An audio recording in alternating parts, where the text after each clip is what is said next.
കായംകുളത്ത് ദേശീയപാത അതോറിറ്റി ഉദ്യോഗസ്ഥ കരാർ കമ്പനി അധികൃത സംഘം പരിശോധന നടത്തി. നഗരസഭാ കൌൺസിലർമാരുമായി യോഗം ചേർന്നു. ദേശീയപാത 66 നവീകരണവുമായി ബന്ധപ്പെട്ട് കായംകുളത്ത് ദേശീയപാത അതോറിറ്റിയുടെ അധികൃതർ, കരാർ കമ്പനി അധികൃതർ എന്നിവർ സംയുക്തമായി പരിശോധന നടത്തി. യോഗം ചേരുകയുമുണ്ടായി. നഗരസഭാ കൌൺസിലർമാരുമായി ചേർന്നുള്ള യോഗമാണ് നടന്നത്. ദേശീയപാതയുടെ നിർമ്മാണവുമായി ബന്ധപ്പെട്ടുള്ള ജലഗമന നിർഗമന മാർഗങ്ങളെ സംബന്ധിച്ചായിരുന്നു പ്രധാനമായും പരിശോധനയും യോഗവും നടത്തിയത്. ഓടകൾ ഉൾപ്പെടെ ജലഗമന നിർഗമന മാർഗങ്ങൾ വിപുലീകരിക്കുന്നതിനും നഗരസഭ പ്രപ്പോസലുകൾ നൽകിയാൽ കേന്ദ്ര സർക്കാർ ഫണ്ട് അനുവദിക്കുമെന്നും ഇതനുസരിച്ച് പ്രവൃത്തികൾ ആരംഭിക്കുമെന്നും ദേശീയപാത അതോറിറ്റി ഉദ്യോഗസ്ഥർ പറഞ്ഞു.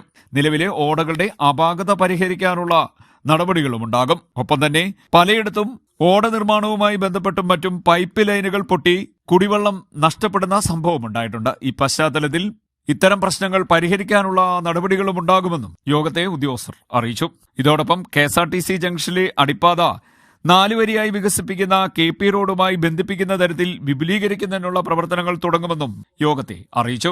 നഗരസഭയുടെ ആവശ്യപ്രകാരമാണ് ഉദ്യോഗസ്ഥ സംഘം എത്തിയതെന്ന് യോഗ തീരുമാനം വിശദീകരിച്ച ഭരണകക്ഷിയായ UDFന്റെ parliamentary party leader advocate U Muhammad പറഞ്ഞു. നഗരസഭയിലെത്തിയ സംഘം ദേശീയപാതയുമായി ബന്ധപ്പെട്ട പ്രദേശങ്ങളിലെ നഗരസഭാ കൌൺസിലർമാരുമായാണ് ചർച്ച നടത്തിയത്.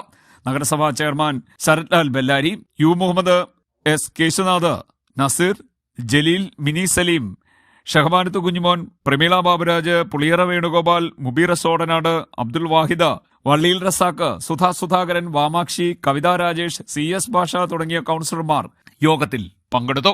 തുടർന്ന് കായംകുളത്തെ ദേശീയപാത നിർമ്മാണവുമായി ബന്ധപ്പെട്ട വിവിധ സ്ഥലങ്ങളിൽ സംഘം പരിശോധന നടത്തി. നഗരസഭാ ചെയർമാൻ, നഗരസഭാ കൌൺസിലർമാർ എന്നിവരും പരിശോധക സംഘത്തോടൊപ്പം ഉണ്ടായിരുന്നു. CDNet news, Kayamkulam.